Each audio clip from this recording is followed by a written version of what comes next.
Bonjour YouTube! Donc aujourd'hui, je suis une borne rapide.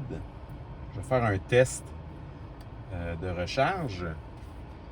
Puis, je vais vous expliquer aussi là, la différence entre recharger à 80% jusqu'à 100%. Donc là, je suis déjà branché. Je suis dans l'application du circuit électrique. Je suis branché sur la borne 0020. Donc là, juste à faire démarrer. Je choisis ma voiture.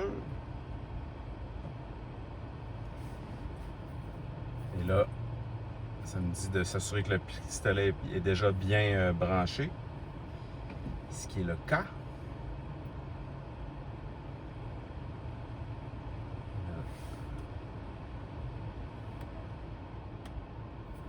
On va voir si ça... C'est la première fois que je le fais comme ça. On va voir si ça fonctionne bien. Et voilà. C'est parti. Donc, là,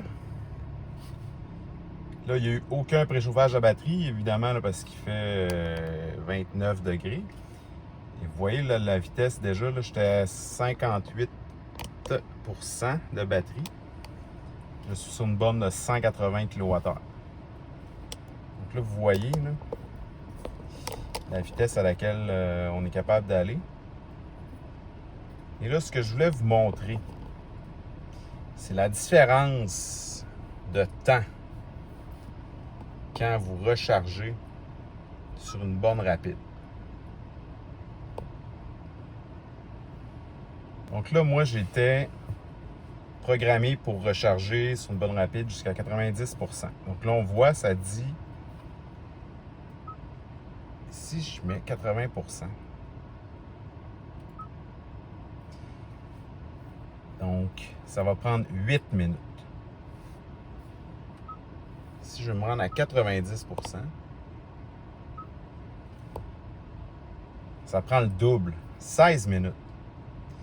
Et là, supposons que vous décidez que vous allez charger jusqu'à 100%. Vous voyez, 34 minutes.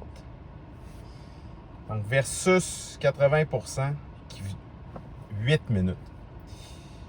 Donc, c'est pour ça là, que charger sur une borne rapide jusqu'à 100%, c'est pas une bonne idée. Premièrement, ça vous prend beaucoup plus de temps. Puis aussi, ce qui va arriver, c'est que si vous chargez jusqu'à 100%, ça va vous coûter beaucoup plus cher. Il y a beaucoup de bornes qui vont doubler le tarif si vous chargez jusqu'à 100%. Donc, normalement, là, pour ne pas augmenter le tarif, là, le cutter, c'est 90%. Donc, tu sais, dépendamment, je sais que des fois, on va aller chercher les quelques kilomètres de plus pour se sentir plus en sécurité.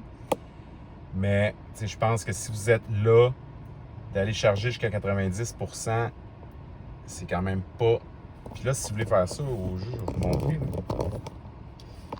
Si vous voulez le programmer facilement,